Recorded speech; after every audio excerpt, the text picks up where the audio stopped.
Assalamualaikum warahmatullahi wabarakatuh. Alhamdulillahirabbil alamin. Assalatu wassalamu ala Rasulillah Sayyidina wa Maulana Muhammad ibni Abdillah wa ala alihi wa sahbihi wa man wala amma ba'du. Alhamdulillah, pada kesempatan kali ini kita bisa bersilaturahmi kembali di channel GDA Official. Tetap semangat, tetap istiqomah, bebaskan keluarga kita dari doktrin sesat dan juga khurafat dari para Habib Balwi Yaman beserta para pembelanya dan juga para pengikutnya. Saudara-saudaraku yang ada di Nusantara, salam persaudaraan dari saya untuk saudaraku semuanya dari Sabang sampai Merauke. Semoga apapun yang kita inginkan dan kita cita-citakan dikabulkan oleh Allah Subhanahu wa taala. Amin ya Allah ya robbal alamin. Saudara, di sini ada sebuah cuplikan video terkait guru gembul yang menguliti habis Habib Rizik Syihab, saudara. Jadi Habib Rizik Syihab ini nasabnya digoncang-gancing sama siapa? Sama guru gembul, saudara ya. Kita tonton dan kita simak videonya, nanti kita tanggapi bersama-sama. Ini dia cuplikan videonya. Ya, ini terima kasih banyak. Ini argumentasi yang menurut kami cerdas. Cerdas. Mengambil data, coba menghitung. Kata RA guru gembul cerdas. Saya berprasangka baik saja bahwa catatan ini memang sejak awal salah gitu. Jadi sejak awal salah. Yang nulis di internetnya itu ini salah nih. Karena dia lahir tahun 630, kemudian anaknya malah 500, kemudian anak berikutnya itu sama 600 ini. Makanya saya merahin, saya tidak masukkan ini sebagai argumentasi. Tapi coba misalkan ini adalah salah satu dari nasab yang bisa saya akses di internet, ya. Di sini ada angka tahun 200, tahun 240, tahun 260, tahun 320 dan seterusnya sampai yang merah ini. Tapi yang merah tidak saya ikutin, tapi yang di sini aja. Di sini secara statistik ini sangat-sangat tidak mungkin. Tidak mungkin statistiknya ya. Jadi kalau misalkan saya jelasin gini. Kalau saya tunjuk random orang yang ada di sini, siapa yang lahirnya, atau misalkan kita tunjuk random aja orang banyak gitu ya. Kita tunjuk siapa, saya akan tunjuk satu orang gitu. Maka peluangnya, probabilitasnya, saya menunjuk orang yang lahir di tahun yang belakangnya genap puluhan, itu 1/10 kemungkinannya. Itu pasti, secara statistik begitu. Iya kan? Jadi saya tunjuk aja sembarang orang di sini, misalkan di kerumunan orang dari anak kecil sampai orang dewasa, kemungkinannya itu pasti 1/10, karena angka memang cuma 1/10, 1 sampai 10 gitu kan, atau 0 sampai 9, 1/10. Nah, tapi kalau misalkan ada tertulis 200, 400, 6 dan seterusnya sampai ke bawah, ini sampai 1, 2, 3, 4, 5, 6, 7, 8, 9, ada 9, artinya apa? Probabilitasnya, kemungkinan untuk bisa lahir keluarga dengan nasab, runtutan nasab seperti ini adalah 1/1 miliar. Itu kemungkinannya. Jadi cerdas. Kemungkinan untuk ini benar seperti ini 1/1 miliar. Dan secara ilmiah ini sudah bisa disebut sebagai mustahil. Tidak mungkin. Dan yang luar biasanya adalah setelah ini saya coret, padahal ini juga sebenarnya masuk kategori. Nah, di sini ada Faqih Muqaddam, itu beda sendiri. Angkanya tidak sama seperti yang lain, tapi ini 574. Benar-benar akurat sampai ke 4-4-nya. Kenapa? Karena beliau tercatat. Sungguhan. Yang lain mungkin an. Oke, kita lanjut lagi.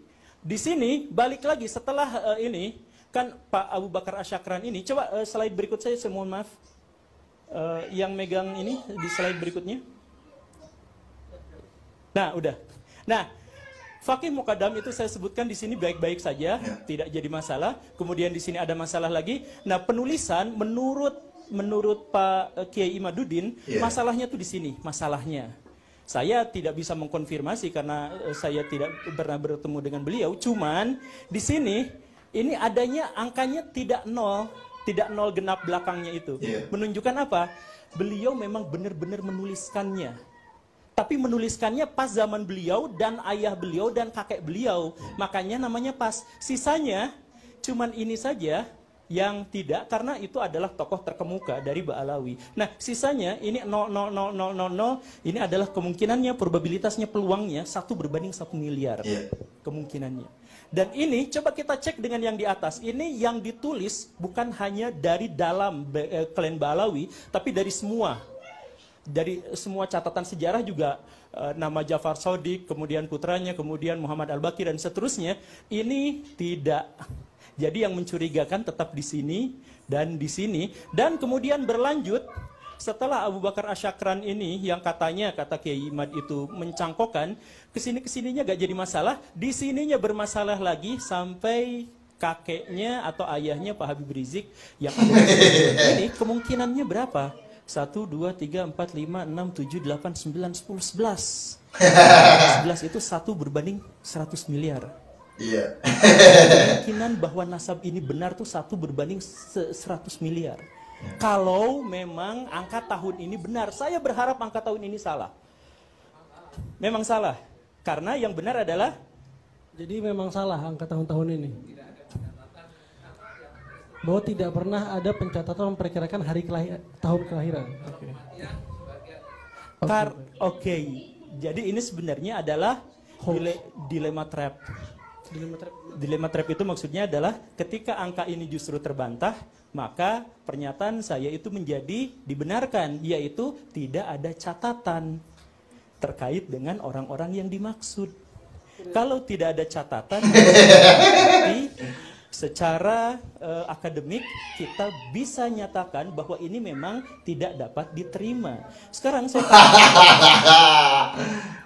nasabnya Habib Rizik, soy. Dari sini ke sini ini 39. 39 dari seharusnya Nabi Muhammad sampai sekarang itu rentang waktunya adalah sekitar 1400 sekian tahun. Kita bulatkan 1500 tahun biar nggak susah. Kita bulatkan 1500 tahun sampai sekarang kurang dikit lah ya. Nah, generasi yang berpindah dari situ ke situ itu seharusnya adalah 78 generasi. Wah, mantap. Jadi selama 1500 tahun, generasi yang berpindah itu seharusnya adalah 78 kali. Atau minimal banget 58 kali. Betul. Itu kalau semuanya nikah tua semuanya atau punya anak tua semuanya. Nah, ini di sini hanya ada 39. Sekarang kalau dihitung dengan statistik Posion, silahkan dimasukkan rumusnya. Kalau dalam rata-rata generasi itu ada 78 atau 56, ya bulatkan aja jadi 66 lah. Hanya ada 39 generasi. 39 secara generasi, statistik kemungkinannya adalah 1,2 berbanding 1 juta. Jadi dari 1 juta kemungkinan, 1 juta peluang, kemungkinan lahirnya generasi semacam ini adalah 1,2. Artinya kalau ditambah tadi yang miliar-miliar, alhamdulillah karena tidak ada datanya, tapi kan berarti tidak ada ininya, berarti tidak ada datanya. Nah ini secara totalnya seperti ini pun, artinya kemungkinannya cuma 1,2. Dan ini hanya terjadi pada dari sini ke sini, sedangkan yang ininya baik-baik saja, karena ini tercatat bukan hanya dari kalangan internal, tapi dari kalangan eksternal. Maksudnya balik lagi. Kalau secara DNA kita bermasalah, secara statistik juga bermasalah, padahal 2 itu adalah ilmu yang bisa diuji. Silahkan statistik saya diuji. Bisa diuji kapanpun, sama bapak ini diuji bisa. Misalkan ya, DNA kita butuh perdebatan, silahkan. Bombardir. Statistik bisa diuji sekarang juga. Ini probabilitasnya terlalu kecil. Dan terlalu kecil itu secara kebetulan justru hanya terjadi setelah Ali, setelah Ja'far Shadiq, putranya kemudian Ali. Nah, dari sini ke sini, ini secara statistik agak susah untuk bisa diterima.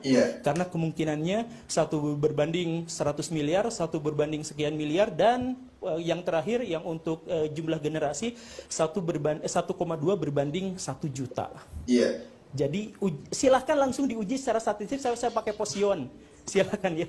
Tapi yang mau uji statistik yang lain juga dipersilahkan. Ya ini banyak. Ini argumentasi yang menurut kami cerdas. Lihat ya. Kalian lihat sendiri, kalian mendengarkan sendiri, bahkan Robito Alawi itu mengakui kecerdasan guru Gembul, sudah. Ya, kalian tahu ya, kalian lihat sendiri kan. Coba sekarang saya mau tahu pendapatnya dari para muhibbinnya Habib Rizik seperti apa gitu ya. Ini nasabnya Habib Rizik ini ya, dibombardir sama Guru Gembul ini. Berani sekali ya. Sudah tidak takut dipersekusi lagi Baraya. Keren, top lah buat Guru Gembul ya. Saya sampai sekarang masih salut dengan yang namanya Guru Gembul. Logikanya berjalan banget gitu loh. Statistiknya berjalan, ilmiahnya berjalan, cocok dijadikan narasumber, apalagi perihal nasab. Ya. Ini diduetkan sama Kiai Imaduddin, ini mantap, pas gitu loh. Pas kalau diduetkan sama Kiai Imad ini. Kiai Imad perihal nasabnya, Guru Gembul perihal logikanya, pas banget gitu. Bahkan sampai nasabnya Habib Rizik Syihab suruh diuji lagi, saudara. Melalui statistik dan juga melalui DNA, saudara. DNA sama statistik bisa diuji sampai sekarang, saudara. Bayangkan. Dari statistik, batal. Dari kajian kitab nasab, batal. Dari kajian tes DNA, batal. Apalagi filologi, lebih batal, saudara. Benar-benar sangat berani Guru Gembul ini, sumpah ya. Saya acungkan jempol, salut ya. Tegakkan kebenaran, berantas kebatilan nih. Nasab Habib Rizik langsung, saudara, yang dibombardir. Bukan kaleng-kaleng ya. Saya nggak tahu nih muhibbinnya mau berbicara apa ya. Apakah mau ngancam-ngancam kepada Guru Gembul atau apa, saudara ya? Bantah ilmiahnya itu Guru Gembul itu. Coba ajak debat, ajak diskusi. Guru Gembul sudah membombardir nasabnya Habib Rizik. Bahkan Guru Gembul mengatakan nasab Habib Rizik tidak bisa diterima sebagai cucu Nabi Muhammad SAW. Karena apa? Dari metode statistik, saudara. Dari statistik tidak bisa diterima, saudara. Terkait nasabnya siapa? Nasabnya Habib Rizik Syihab ya. Jadi seperti itu, saudara ya. Kita ucapkan terima kasih banyak kepada Guru Gembul karena sudah mencerdaskan bangsa, saudara ya. Saya akhiri, wabillahi taufiq wal hidayah. Wassalamualaikum warahmatullahi wabarakatuh.